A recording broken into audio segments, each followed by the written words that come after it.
விடுதலை நாளை துக்க தினம்னு பெரியார் சொல்லிடுறார். அதுல இருந்து மாறுபடுறார் அண்ணா. அப்படி கிடையாது, நம்முடைய 3 எதிரிகளில் ஒரு எதிரி ஒழிந்த நாள் அப்படின்ட்டு அதை நம்ம வரவேற்கணும். என்ன இப்படி பச்சையா பேசுறாரு அப்படின்னு அண்ணாவே சொல்றார். முதல்ல நான் அப்படித்தான் நினைச்சேன் அவர் பேச்சு கேட்கும் பொழுது, பின்னாடி தான் அவருடைய பேச்சு எனக்கு ஓப்பாச்சு அப்படின்லாம் சொல்றாரு.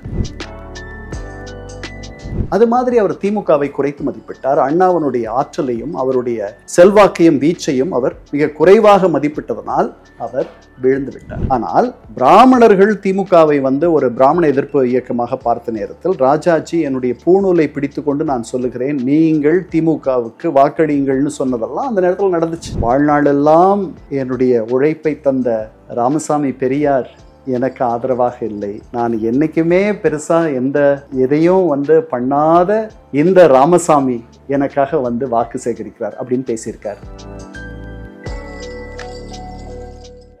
வணக்கம் சார். வணக்கம் ஸ்டீவன். திராவிட முன்னேற்ற கழகம் ஆரம்பிக்கப்பட்ட போதே நம்ம தேர்தல் அரசியல்ல ஈடுபடணும் அப்படின்ற ஒரு நோக்கத்தோட தான் ஆரம்பிக்கப்பட்டதா, இல்ல பிற்காலத்துல அதற்கான தேவை உருவானதுனால அவங்க தேர்தல் அரசியலுக்குள்ள வந்தாங்க? இல்ல, அவங்க அரசியல் அதிகாரத்தை தேடித்தான் அவர்கள் பெரியாரிடமிருந்து பிரிந்தார்கள். அது அவர்களே ஒத்துக்கிட்டு இருக்காங்க. பின்னாடி பேராசிரியர் அன்பழகனே பெரியார் மணியம்மையை காரணம் காட்டி நாங்கள் வெளியே வந்தோம், நாங்கள்லாம் ஆட்சி அதிகாரத்தை விரும்பினோம், அதை ஒரு காரணமாக காட்டினோம்.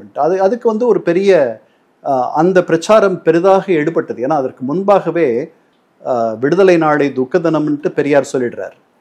அதுல இருந்து மாறுபடுறார் அண்ணா. அப்படி கிடையாது, நம்முடைய 3 எதிரிகளில் ஒரு எதிரி ஒழிந்த நாள் அப்படின்ட்டு அதை நம்ம வரவேற்கணும் அப்படின்லாம் சொல்றாரு. அந்த வெள்ளைக்காரர்கள் போகிற நாள். அப்புறம் வரலாற்றில் அது மிகப்பெரிய வரலாற்று பிழையாக மாறிவிடும். வரலாறு நம்மை சரியாக குறிக்க வேண்டும். ஏன்னா அவருக்கு அந்த பின்னணி கிடையாது. அதாவது தந்தை பெரியார் தமிழ்நாட்டில் காங்கிரஸ் இயக்கத்தினுடைய தலைவராகவே இருந்தவர். அவர் சிறையெல்லாம் சென்றவர். அவர் இந்த காங்கிரஸ் இயக்கத்திற்கு அவர் அளித்த பங்களிப்பு, அவர் உழைத்த உழைப்பு, இந்த காங்கிரஸ் இயக்கம் அவருடைய உழைப்பில் அவருடைய தொண்டில் உண்டு கொழுத்ததுன்னு திருவிக்கா எழுதுறார். அதனால அவருக்கு பின்னாடி ஒரு தியாகம் அல்லது ஒரு இவ்வளவும் இருந்துச்சு. அதனால அவர் இந்த மாதிரி ஒரு மிகப்பெரிய ஒரு எதிர்ப்பை வரலாற்று பிழை என்று அவரை யாரும் சொல்ல முடியாது. ஏன்னா அவர் பின்னாடி எப்படி, அண்ணாவுக்கு அந்த பின்னணி எல்லாம் இல்லை. அவர் பல நேரங்களில் அவர் சொல்லியிருக்கார், பின்னாடி வெள்ளையனே வெளியேறி இயக்கத்திலெல்லாம் நான் கலந்துக்கலன்றதெல்லாம் எனக்கு ஒரு பெரிய வருத்தம்லாம் சொல்லியிருக்கேன். இப்போ அண்ணா மாதிரி ஒரு ஜனநாயகமிக்க தலைவர் வேற யாருமே கிடையாது அப்படின்னு சொல்றத பார்க்க முடியுது. இப்போ பெரியாருக்கும் அண்ணாவுக்கும் ஒரு ஈகோ இருந்தது. அதை அண்ணா சரியா யூட்டிலைஸ் பண்ணிட்டு அவர் ஒரு தனி கட்சி கண்டார் அப்படின்ற வரலாறும் சில பேர் சொல்றாங்க. எது உண்மை? அண்ணாவுக்கும் பெரியாருக்கும் ஈகோ இருந்ததுன்னா எந்த அடிப்படையிலான ஈகோ அது? அதாவது இவர்கள் இருவரும் சராசரி மனிதர்கள் அப்படின்னு நீங்க முதல்ல நாம் அதை புரிஞ்சுக்கணும். ஸோ சில நேரங்களில் அவர்களிடையே ஒரு மனிதர்களுக்கே உரிய குணங்கள் எல்லாம் வெளிப்படும். ஆனால் இதையெல்லாம் மீறி அவர்கள் பேருருக்கள். ஏன்னா இந்த சமுதாயத்தை இந்த தமிழினத்தை புரட்டி போட்ட இரும் தலைவர்கள். அவர்களுக்கு இந்த தமிழ் சமுதாயம் பல வகையில் கடன்பட்டிருக்கு.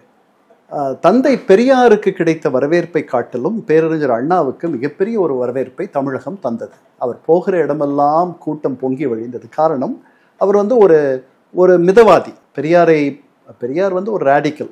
அவர் சொல்லுகின்ற கருத்துக்கள் இன்னைக்கு கேட்டாலே நமக்கு உங்களுக்கும் எனக்கும் கொஞ்சம் கசப்பா இருக்கும். என்ன இப்படி பச்சையா பேசுறாரே அப்படின்னு அண்ணாவே சொல்றார். முதல்ல நான் அப்படித்தான் நினைச்சேன் அவர் பேச்சு கேட்கும் பொழுது, பின்னாடி தான் அவருடைய பேச்சு எனக்கு ஓப்பாச்சு அப்படின்லாம் சொல்றார். அவருடைய அந்த கரடு முரடான கசப்பு மருந்தை தேன் தடவி மக்களிடத்தில் கொண்டு போய் சேர்த்ததில் அண்ணாவுக்கு ஒரு பெரும்பங்கு உண்டு. அவரை மாதிரி பெரிய நாத்திகவாதியெல்லாம் கிடையாது அண்ணா. அவரோடு இருக்கும்போதே 49 தான் பிரிஞ்சு வெளியே வர்றார். 43 ஒன்றே குலம் ஒருவனே தேவன்னு சொல்லிட்டெல்லாம் போய் சொல்றார் முன்னாடியே. அதனால பெரியாரே ஒரு ட்வைலைட் ஜோன்ல இருந்ததான் நான் நினைக்கிறேன் ஒரு சில. ஏன்னா அவருடைய குடியரசு தொடங்கும் பொழுது அந்த ஞானியார் சுவாமிகளை வைத்துத்தான் அவர் அதை தொடங்குகிறார். அதனால அவருடைய அந்த குடியரசு மாஸ்டில் ஒரு பிரேயர் சாங் இருக்கும். அந்த சாங்ல எல்லாரும் என்புற்றிருப்பதுவே அல்லாமல் வேறொன்றும் அறியேன் பராபரமேன்னு இருக்குல்ல, அந்த மாதிரியான ஒரு சாங். அதனால ஒரு பெரியார் ஒரு மிகப்பெரிய நாத்திகர் அப்படின்றது பின்னாடி வேணா இருக்கலாம். அவரே சொல்றார், நான் யோசித்து பார்க்குறேன், எனக்கு எதுலையாவது எப்போதே நம்பிக்கை இருந்திருக்கான்ட்டு, அப்படி எதுவுமே எனக்கு தோணலை அப்படின்றார். ஆனாலும் கூட அண்ணா மாதிரி அவர் பெரியார் மாதிரி அண்ணா ஒரு பெரிய நாத்திகத்தை எடுக்கல. அவர் வந்து அரசியல் அதிகாரத்தை நோக்கி போகணும் அப்படின்னா நிறைய சமரசங்களை செய்து கொள்ளணும்னு புரிஞ்சுக்கிறார்.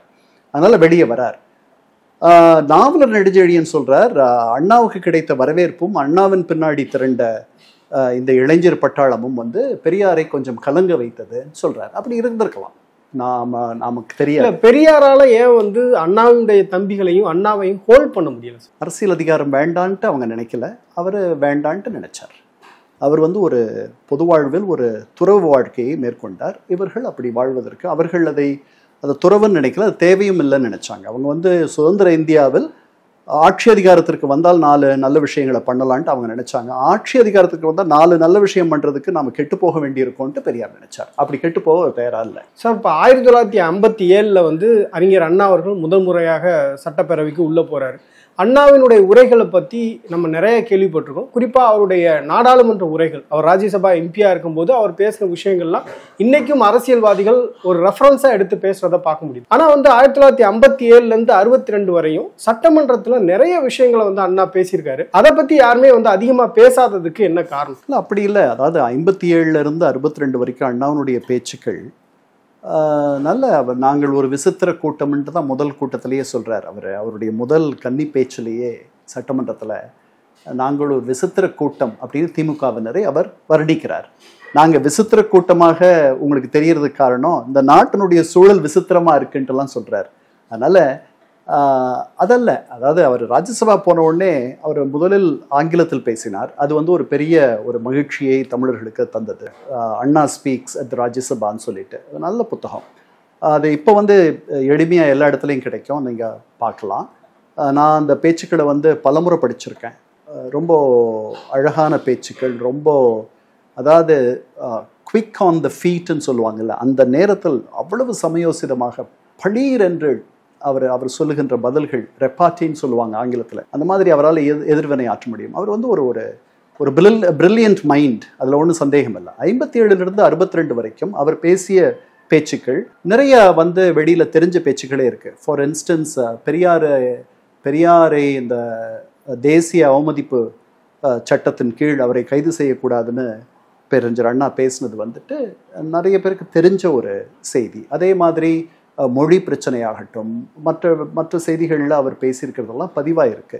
அது வெளியில் அதிகமாக தெரியாததுக்கு காரணம் நம்ம தான், நான் நினைக்கிறேன். நாம தான் அதை வெளியே கொண்டு போய் சேர்க்கணும். அவருடைய தம்பிகள் பலர் அதை செய்யவில்லை போதுமான அளவு. சார், இப்போ திமுக காங்கிரஸ் கூட்டணியை வந்து விமர்சிக்கும் பொழுது என்ன சொல்லுவாங்க அப்படின்னா, காமராஜரை அண்ணா எந்த அளவுக்கு வந்து விமர்சனம் பண்ணியிருக்காரு தெரியுமா அப்படின்லாம் வந்து கடுமையான சொற்களை வந்து இன்னைக்கும் ரிலவெண்டா இந்த மாதிரியான டாபிக்லாம் இருக்கு, விவாதங்கள்லாம் இருக்கு அப்படின்றத பார்க்க முடியுது. அண்ணா ஒரு பக்கம் சட்டப்பேரவையில் பேசும்பொழுது காமராஜர் எந்த இடத்துலையுமே வந்து பெருசாக அவருக்கு ரிப்ளை கொடுத்த மாதிரி தெரில. அவருடைய சார்பில் வந்து சி சுப்பிரமணியன் தான் வந்து அதிகமான ரிப்ளை கொடுத்துருக்காரு. அதுக்கு என்ன காரணம்? அதே நேரத்தில் வந்து இப்போ முரசொலி, திராவிட நாடு இந்த மாதிரியான இதழ்களில் கடுமையாக காமராஜரை வந்து கேலி சித்திரங்கள் வரைஞ்சி கிண்டல் பண்ணுறாங்க. அதே நேரத்தில் பார்த்தோம்னா நிறைய இடங்கள்ல அண்ணா வந்து காமராஜரை ரொம்ப பெருமைப்படுத்தி பேசியிருக்கிறாரு. குணாளனே அப்படின்லாம் வந்து அவர் உயர்வாக பேசியிருக்கிறதையும் பார்க்க முடியுது. காமராஜருக்கும் அண்ணாவுக்குமான அந்த நட்பு, அந்த உறவு எப்படி இருந்தது சார்? ரொம்ப ரொம்ப நல்லா இருந்துச்சு. காமராஜர் மேலே மிகப்பெரிய மரியாதை வைத்திருந்தார் அண்ணா. காமராஜர் தோற்றுவிட்டார் என்பது அவரை ரொம்ப துன்பப்படுத்தியது. இவ்வளவு பெரிய ஒரு மனிதரையே இந்த மக்கள் ஒரு நொடியில் மறந்து விட்டார்கள், நாமெல்லாம் ஏமாத்துறோன்ட்டுலாம் வந்து அவர் சில பேர்கிட்ட சொன்னதெல்லாம் பதிவாயிருக்கு.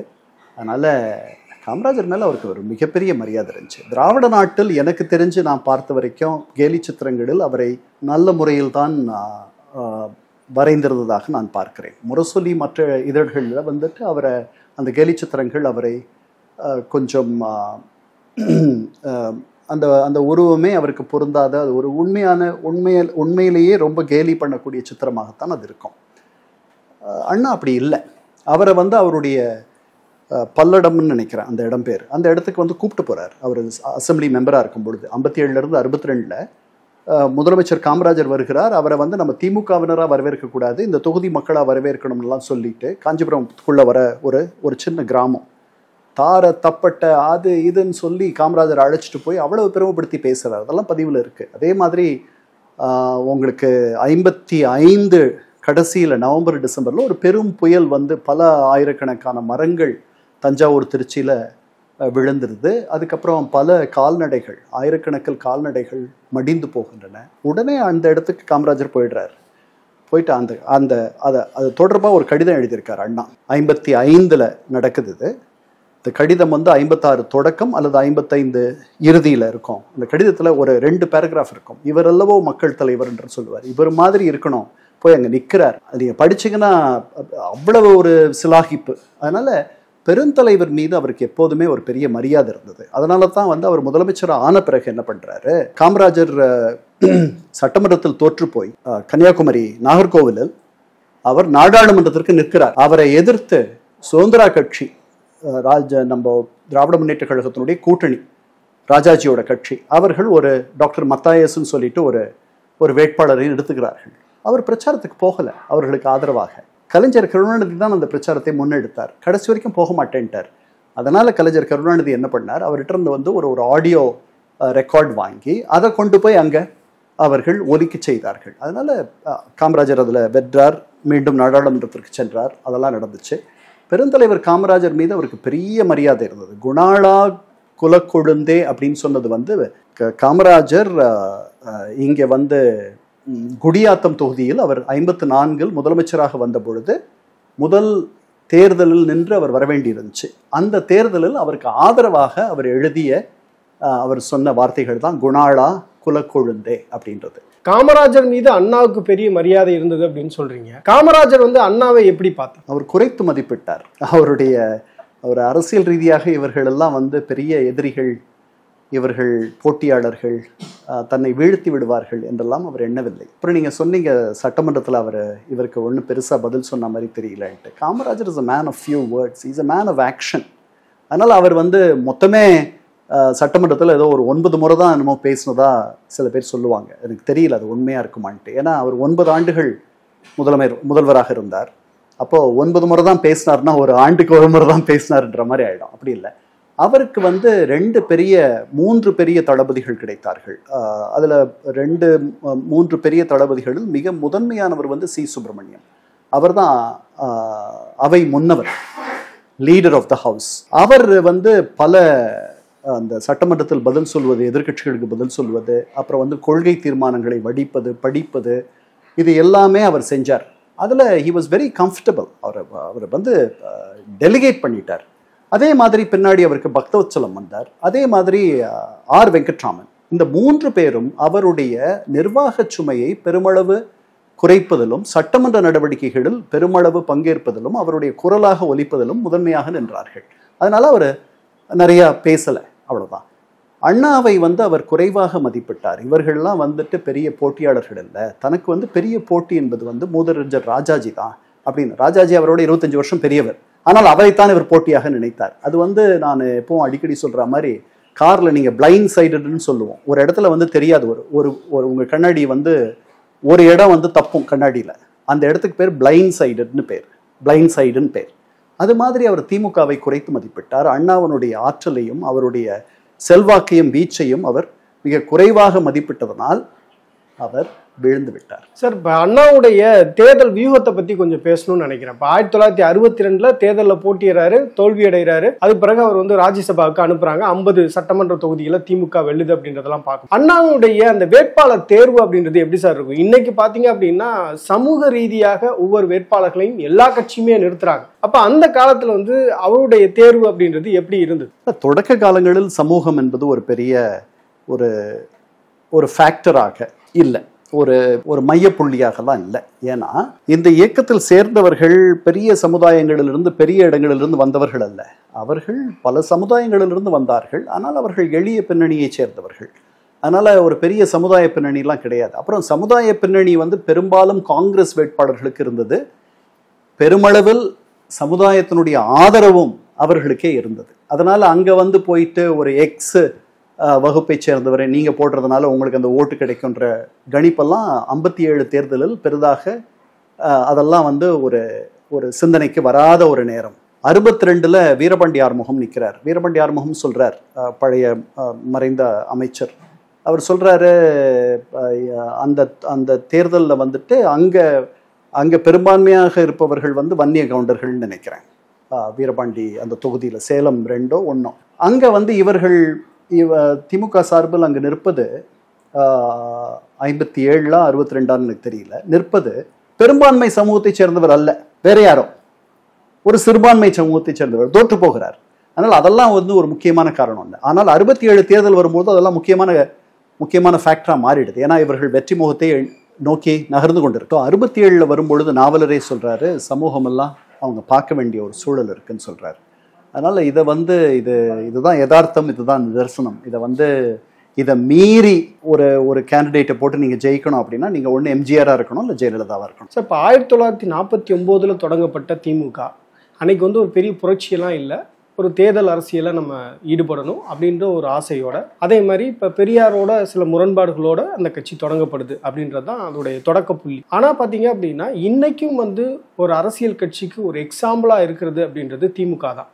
அதோடைய கிளைக்கழகங்கள் எப்படி இந்த கிளைக்கழகங்களை வலிமைப்படுத்தினால் அந்த கட்சி வந்து வலிமையாக இருக்கும் அப்படின்ற ஒரு சிந்தனையை எப்படி வந்து கேப்சர் பண்ணாரு அண்ணா? இந்த முதல்ல உங்களுக்கு நான் தான் சொன்னேனே, சமுதாயத்தினுடைய ரொம்ப எளிய பின்னணியை சேர்ந்தவர்கள் இந்த கட்சிக்கு வந்தார்கள். இந்த கட்சியில் வந்து சைக்கிள் வாடகை தர கடைகள் அங்கே தான் அந்த கட்சி வளர்ந்துச்சு, டீ கடைகள் அங்கே வளர்ந்துச்சு, முடி திருத்தும் நிலையங்கள் அங்கே வளர்ந்துச்சு. அதனால் அந்த மாதிரி எந்த மண்ணில் இந்த பயிர் விளையும்னு பார்த்து அந்த மண்ணை நோக்கி நகர்ற மாதிரி முதல்ல வட மாவட்டங்களில் இவங்களுக்கு ஒரு செல்வாக்கு இருந்துச்சு. அப்புறம் வந்து படித்தவர்கள் இருந்த நகரங்களில் திராவிட முன்னேற்ற கழகத்திற்கு செல்வாக்கு இருந்துச்சு. உள்ள இவங்களுக்கு வந்து இன்னைக்கு நம்ம இந்த ராம்நாட்லாம் சொல்கிறோம் இல்லையா, ராமநாதபுரம் அந்த பகுதிகளெல்லாம் வந்துட்டு இவர்களுக்கு பெரிய செல்வாக்கு இல்லை. அது வந்து பெரிய சமூக உணர்வுள்ள இடங்கள். அங்கே இருக்கிற பெரிய அந்த சமூகத்தை சேர்ந்தவர்கள் பெரிதாக இந்த பக்கம் வரலை. ஸோ இதெல்லாமே இருந்துச்சு. அதனால் இவர்கள் எங்கெல்லாம், அப்புறம் படிப்பகங்கள், ஒரு சின்ன ஒரு இடத்த வாடகைக்கு பிடிச்சோ அல்லது அந்த இடத்துல வந்து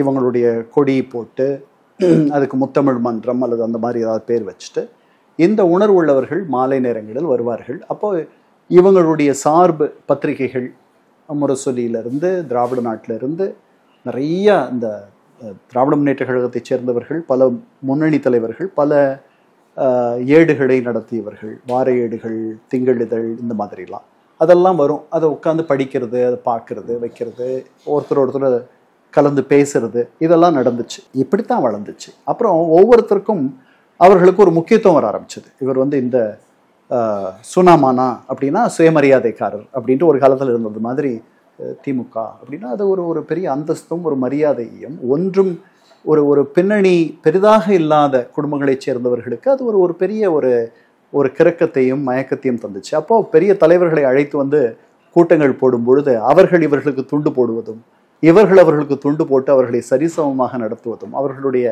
பெயர்களை இந்த தலைவர்கள் சொல்வதும் அவர்களுக்கும் அந்த ஒரு பெரிய மயக்கத்தை அந்த தலைவர்கள் மீதும் அந்த இயக்கத்தின் மீதும் ஏற்படுத்தியது. சார், இப்போ ஒரு 20 ஆண்டுகளுக்கு முன்னாடி எனக்கு தெரிஞ்சே வந்து இப்போ ஒரு கிராமத்தில் வந்து ஒரு பெரிய பணக்காரர் இருக்கார், ஒரு பண்ணையார் இருக்காருன்னா அந்த பண்ணையாரை சார்ந்து அந்த பணக்காரரை சார்ந்து அந்த கிராமம் இருப்பதை நம்ம பார்க்க முடிஞ்சுது. குறிப்பாக வந்து அவர்கள்ட்ட ஏதோ ஒரு வகையில் வந்து இவங்க வேலை செய்வாங்க. இப்போ 1949 67 இந்த இடைப்பட்ட காலங்களில் வந்து சோஷியல் ஜஸ்டிஸ் அப்படின்றது ஒரு பெரிய ஒரு மூவ்மெண்ட்டாக இருந்திருந்தாலும் கூட அண்ணா வந்து ஒரு ட்ரிகரிங் பாயிண்டாக இது எப்படி எல்லாத்தையும் கன்சாலிடேட் பண்ணாரு அப்படின்ற ஒரு கேள்வி இருக்குல்ல சார். எப்படி அவரால் வந்து ஒரு புரட்சியாக அது மாற்றி 1967 ஆட்சியை பிடிக்க முடியுது? புரட்சி எல்லாம் நடக்கல.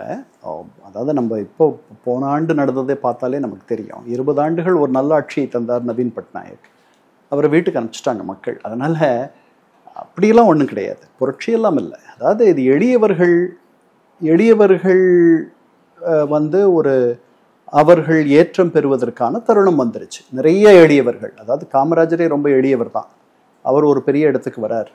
அவரோடு வந்த அத்தனை பேரும் எளியவர்களா அப்படின்னா இல்லை. கக்கன் மாதிரி எளியவர்களும் இருந்தார்கள். சி சுப்பிரமணியம் மாதிரி ஒரு பெரிய குடும்பத்தில் பிறந்தவர்களும் இருந்தார்கள். ஆர்வி மாதிரி, ஆர் வெங்கட்ராமன் மாதிரி ஒரு உயர் வகுப்பில் பிறந்தவர்களும் இருந்தார்கள். அந்த மாதிரி இல்லாமல் எல்லாருமே ரொம்ப எளிய பின்னணியை சேர்ந்தவர்களாக ஒரு பெரும் கூட்டம் அண்ணாவின் தலைமையை ஏற்றுக்கொண்டு வந்தது. அவர் வகுத்த அந்த சூத்திரம், அவர் தான் ஃபர்ஸ்ட் பொலிட்டிக்கல் அரித்மெட்டிக்கை தமிழ்நாட்டில் அறிமுகப்படுத்துறார். ஒரு 7 கட்சி கூட்டணியை அவர் அமைக்கிறார். Rainbow alliance. ஆமாம், வானவில் கூட்டணி நீங்க சொன்ன மாதிரி. அதுல வந்து ஐ ஓவன் அன் இன்ட்ரிகேட் நெட் நான் வந்து ஒரு ரொம்ப சூட்சுமமா ஒரு வலையை பின்னி இருக்கிறேன், இந்த வலையிலிருந்து யாரும் விடுபட முடியாது அப்படின்லாம் சொல்றார். இப்போ இந்த 7 கட்சி கூட்டணி, இதுல வலதுசாரிகளான ராஜாஜி தலைமையில் இயங்கும் சுதந்திர கட்சியினர் இருக்கிறார்கள், பி ராமமூர்த்தி தலைமையில் இயங்கும் இடதுசாரிகள் சிபிஎம் அவர்களும் இருக்கிறார்கள், முஸ்லிம் லீக் இருக்கு, மற்ற கட்சிகள் இருக்கிறார்கள். இவர்களெல்லாம் இணைச்சு ஒரே ஒரு கட்சியான காங்கிரஸை இவர்கள் அத்தனை பேரும் சேர்ந்து எதிர்க்கிறார்கள். இது வந்து பெரிய கூட்டணி. அந்த பக்கம் ஒரே ஒரு கட்சி தான் இருக்கு. நீங்க இவர்கள் வாங்கிய வாக்குகளை எல்லாம் எண்ணி பார்த்தீர்களானால் இவர்கள் ஆட்சிக்கு வந்தாலும் கூட இவர்களை விட அதிகமாக வாக்கு வாங்கியது காங்கிரஸ். நம்முடைய தேர்தல் முறையில அது முக்கியம் இல்லை.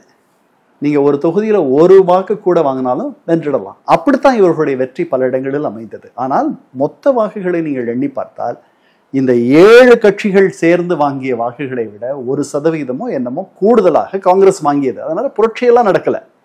நம்ம we have to be very clear. அப்புறம் அதற்கு முன்னாடி முதல்ல 20 ஆண்டுகள் காங்கிரஸ் ஆண்டுடுச்சு. நம்பர் 1. நம்பர் 2, கடைசி அவர் வந்து 63 இறங்கிடுறார் பதவி விட்டு. அவர் இறங்குறது வந்துட்டு ரொம்ப தப்பு, அவர் இறங்கக்கூடாது, அது தற்கொலைக்கு சமம், அவர் தற்கொலை செய்து கொள்கிறார்களாம். தந்தை பெரியார் அவருக்கு எச்சரிக்கை சொல்றார், நீங்க வந்து எங்களுக்கு நீங்கள் இந்த பதவியிலிருந்து இறங்கி போவது என்பது தமிழகத்திற்கும் தமிழுக்கும் தமிழர்களுக்கும் ஒரு பெரிய இழப்பாக இருக்கும், நீங்க வந்து அரசியல் தற்கொலை செஞ்சுக்கிறீங்க அப்படின்லாம் பெரியார் தந்தி அடிக்கிறார். அந்த மாதிரிலாம் நடக்குது சொல்றார். அதனால 63க்கு பிறகு வருகின்ற காங்கிரஸ் ஆட்சியில் சில நிர்வாக கோளாறுகள் நடக்குது. ஃபார் இன்ஸ்டன்ஸ், அரிசிக்கு ஒரு பெரிய தட்டுப்பாடு வருது. இந்தி மொழி எதிர்ப்பு போர் அந்த 65ல் வந்து அது தவறான முறையில் கையாளப்படுது. இதெல்லாம் மக்களுக்கு அவர்கள் மேல வந்து ஒரு பெரிய அதிருப்தியை கொண்டு வருது. அதெல்லாம் வந்து சேர்த்து அந்த அத்தனை சக்திகளையும் ஒன்றிணைத்து அண்ணா ஆட்சிக்கு வருகிறார். எம்ஜிஆர் சுடப்படுகிறார். அது ஒரு மிகப்பெரிய காரணமா போயிடுது. அவர் பின்னாடி ஒரு பெரிய அவர் மீது ஒரு பெரிய பரிவு வருகிறது.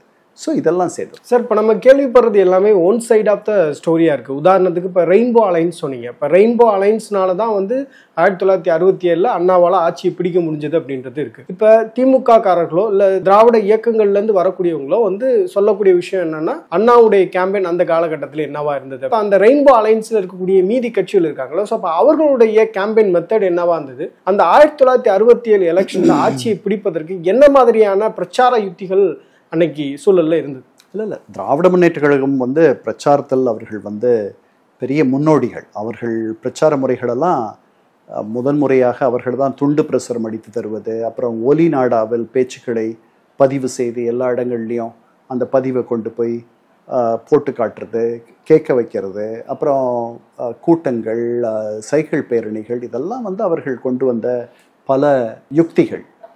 இதில் அந்த 7 கட்சி கூட்டணியில் பெரிய பிரச்சார வலு என்பது வந்து அண்ணாவுக்கு பிறகு அல்லது அண்ணாவுக்கு சமமாக அந்த இடத்துல இருந்த ஒரு பிரச்சாரகர் அப்படின்னு நீங்கள் எடுத்துக்கிட்டிங்கன்னா ராஜாஜியை மட்டும்தான் சொல்லலாம். மற்றவர்கள்லாம் பெரிய அவர்கள் வந்து ஒரு பெரிய பிரச்சாரத்திற்கு வலு சேர்த்தார்கள் என்று சொல்ல முடியாது. இப்போ வந்து இடதுசாரிகள் இருந்தார்கள். இடதுசாரிகளுக்குன்னு செல்வாக்கு இருக்கிற இடத்துல அவர்களுடைய வாக்குகள் இந்த கூட்டணிக்கு விழுந்துச்சு. இவர்கள் போய் பேசி அந்த வாக்குகளை அள்ள வேண்டிய அவசியம்லாம் இல்லை. ஆனால் பிராமணர்கள் திமுகவை வந்து ஒரு பிராமண எதிர்ப்பு இயக்கமாக பார்த்த நேரத்தில் ராஜாஜி என்னுடைய பூணூலை பிடித்து கொண்டு நான் சொல்லுகிறேன், நீங்கள் திமுகவுக்கு வாக்களியுங்கள்னு சொன்னதெல்லாம் அந்த நேரத்தில் நடந்துச்சு. சரிதானா? பிரம்மா கூட இந்த பிராமணர்களை வீழ்த்த முடியாது, அதனால நீங்க எதுவும் கவலைப்பட வேண்டாம், நீங்க தைரியமா போய் அவருக்கு வாக்களியுங்க, திமுகவுக்கு வாக்களியுங்கன்ட்டு அவர் சொன்னார். அது ஒரு பெரிய ஒரு மரியாதையும் அந்தஸ்தையும் திமுகவுக்கு வழங்கியது. அவர் அப்படி சொன்னதுக்கு காரணம் காமராஜரை வந்து வீழ்த்தணும். காமராஜர் வந்து தன்னுடைய காம்படிட்டரா பார்த்தது ராஜாஜியை தான், அண்ணாவை கிடையாது அப்படின்னு சொன்னீங்க. அப்படி இருக்கக்கூடிய ராஜாஜி ஏன் வந்து அண்ணாவோட கூட்டணிக்கு போகலாம் அப்படின்ற முடிவுக்கு வந்தார்? பெரியார் காமராஜரை ஆதரிக்கிறார். அதனால பெரியாருடைய சீடரான அண்ணாவை இவர் ஆதரிக்க வேண்டிய நிர்பந்தம் வந்துச்சு. இவர் காமராஜரை எதிர்க்கிறார். காமராஜர் ராஜாஜியை விட 25 வயது இளையவர். ஆனால் தமிழக அரசியலில் காமராஜரிடம் அவர் தோற்று போனார். 53 அவர் பதவி விலகின உடனே அந்த இடத்துக்கு காமராஜர் தான் வராரு இல்லையா? 54 வராரு காமராஜர் அந்த இடத்துக்கு. அதனால அவருக்கு காங்கிரஸ் இயக்கத்தில் இருக்கக்கூடிய அந்த 2 பெரும் தலைவர்களுக்குள் ராஜாஜிக்கு காமராஜரை வீழ்த்த வேண்டும். அதற்கு யாரை கருவியா பார்க்கிறார்? நான் எப்பவும் சொல்றதான், அவர் வந்து துருபுதன் மாதிரி. அவருக்கு அர்ஜுனனாக அந்த அண்ணா கிடைக்கிறார். அவர் வீழ்த்த நினைப்பது சாரி, அவர் துரோணர் மாதிரி, அவருக்கு கிடைக்கக்கூடிய அர்ஜுனன் அண்ணா, அவர் வீழ்த்த நினைப்பது காமராஜர் என்ற துருபுதனை. இதனால தான் சார் இப்போ பெரியார் வந்து ஒரு எக்ஸ்ட்ரீமாக போய் பிராமண எதிர்ப்பை முன்வைக்கிறார். ஆனால் வந்து அண்ணா வந்து எல்லா இடங்கள்லையும் பார்த்தீங்க அப்படின்னா ஒரு ஜனரஞ்சகத்தன்மையோட இப்போ மற்றவர்களுடைய சாதாரண மனிதர்களுடைய மனநிலை என்னவா இருக்கும் அதை உணர்ந்து வந்து ரொம்ப எக்ஸ்ட்ரீமாக எந்த ஒரு விஷயத்துலையும் போகாமல் அரவணைக்கக்கூடிய அந்த பண்பு அப்படின்றது இயல்பாக அவருக்கு எப்படி சார் வந்தது? பொதுவாகவே அண்ணா வந்து ஒரு ஒரு மிதமான போக்கை கடைபிடித்தார். ஒரு ஒரு ஒரு அண்ணன் மாதிரி, ஒரு பெரிய சகோதர பாசம் அவரிடத்தில் இருந்தது. ஒரு குடும்பம் மாதிரி இந்த இயக்கத்தை நடத்தினார். எல்லாரையும் அரவணைத்து சென்றார். நீங்கள் வந்து நான் வந்து உங்களை பற்றி போய் குறை சொன்னேன்னா நான் சொல்கிறத கேட்டுக்குவார். அடுத்து நீங்கள் சொல்கிறத வந்து கேட்பார். நம்ம 2 பேரையும் எப்படி சமாதானப்படுத்துறதுன்ட்டு யோசிப்பார். நம்ம 2 பேரையும் சேர்த்து வச்சு பேச வைக்கணும்னு நினைப்பார்.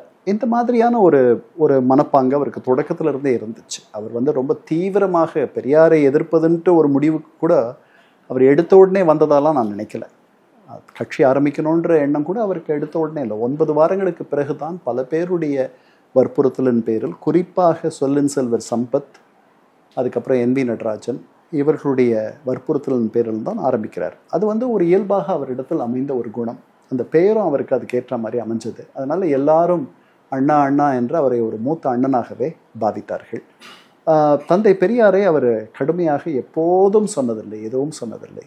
அவரோடு இருந்த அந்த 14 ஆண்டுகளை தன்னுடைய வசந்த காலம் என்று வாயார மனமாற ரொம்ப நெகிழ்ந்து எழுதியிருக்கார். அதெல்லாம் படிக்கணும், ரொம்ப அழகாக இருக்கும்.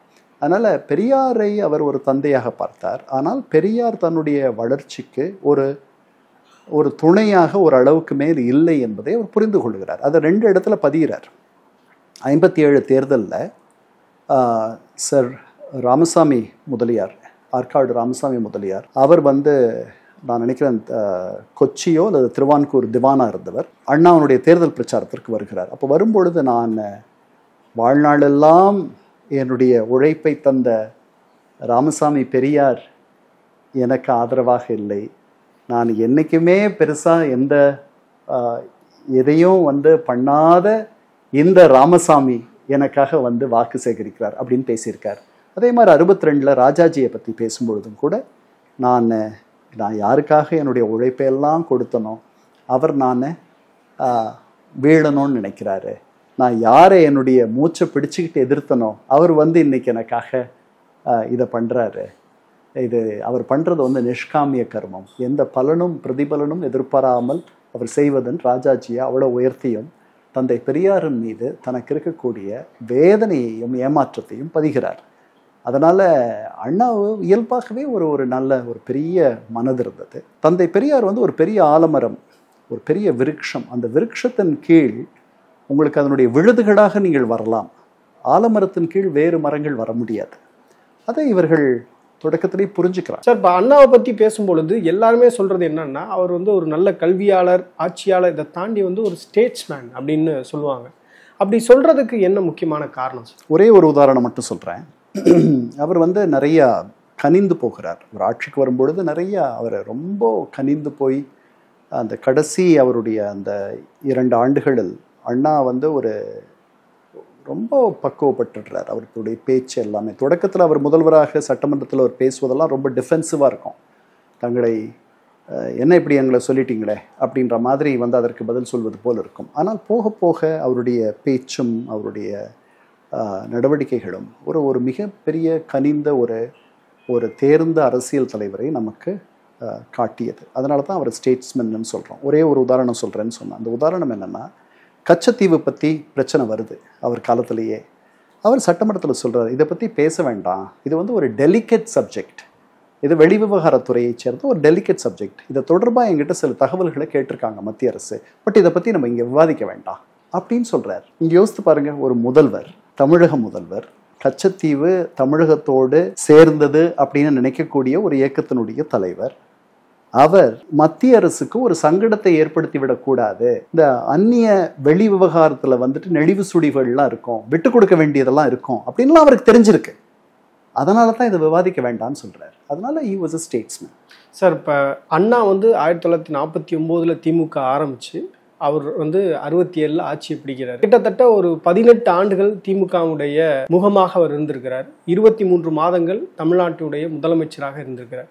இன்னைக்கு வரக்கூடிய இளம் அரசியல் தலைவர்கள் அண்ணாவிடமிருந்து கற்றுக்கொள்ள வேண்டியதுன்னா என்ன சார்? கடுமையான படிப்பு, கடுமையான உழைப்பு, பொதுநல நோக்கு, செய்வனை திருந்த செய்வது, யாரை கண்டும் அஞ்சாமை, அப்புறம் தன்னோடு இருப்பவர்களை வளர்த்து விடுவது. இன்றைக்கு இருக்கக்கூடிய அரசியல் தலைவர்களை பொறுத்தவரையில் அவங்களுடைய ஸ்பீச்சஸ் எல்லாம் வந்து அவங்களே வந்து எழுதி அவங்க பேசுறது கிடையாது. எல்லாருமே வந்து இரவல் வாங்கி இல்லை வந்து அதுக்குன்னு ஒரு டீம் வச்சு அந்த டீம் கொடுக்கக்கூடிய ஸ்பீச்சை வந்து அவங்க வாசிக்கிறாங்க, இல்லை வந்து அதை மனப்பாடம் பண்ணி பேசுகிறாங்க. இது மாதிரிலாம் இருக்கிறத பார்க்க முடியுது. ஆனால் அறிஞர் அண்ணாவை பொறுத்தவரையில் அவர் பேசிய எல்லா பேச்சுமே வந்து அவர் கைப்பட எழுதுறதுன்னு சொல்கிறாங்களே, இது எந்த அளவுக்கு உண்மை? இல்லை, இன்றைக்கும் நிறைய தலைவர்கள் அவங்களே தான் எழுதி பேசுகிறாங்க. அப்படிலாம் நீங்கள் நினைக்கிற மாதிரி எல்லாரும், அதாவது முதல்வராக இருப்பவர்கள், அமைச்சராக இருப்பவர்கள், ஒரு குறிப்பிட்ட ஒரு சப்ஜெக்ட், இப்போ வந்து தொல்பொருள் ஆராய்ச்சி அது தொடர்பாக வந்து நீங்கள் பேச சொல்கிறீங்க, அவங்க பேச சொல்கிறாங்கன்னா அது தொடர்பாக யாராவது குறிப்புகள் தருவாங்க, எழுதி தருவாங்க. அதெல்லாம் இயல்பாக உலகம் முழுக்க நடக்கிற ஒரு விஷயம். இப்போ அமெரிக்கன் பிரசிடென்ட் ஒரு ஃபார்முலாக ஒரு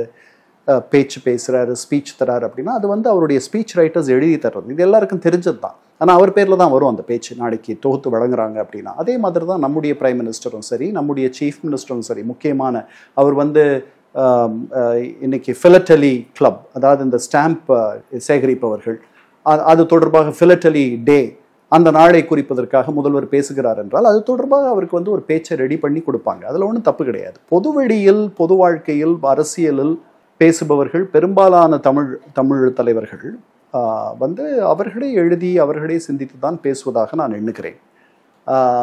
அதற்கு சில விதிவிலக்குகள் இருக்கலாம். ஜெயலலிதா அம்மையார் வந்து அவர்களுக்கு பேச்செல்லாம் தயார் பண்ணி கொடுப்பாங்க. பட் அவர்கள் சொந்தமாகவே பேசியதும் உண்டு, ஸ்கிரிப்டிலிருந்து தள்ளி போய் பேசினதும் உண்டு. முக்கியமான சில கருத்துக்களை கூட இருப்பவர்கள், ஆலோசகர்கள், இதை பேசினா வந்து எடுபடும் அப்படின்னு சொல்கிறது வந்து எல்லா நேரங்கள்லையும் நடந்திருக்கு, இப்போ மட்டும் இல்லை.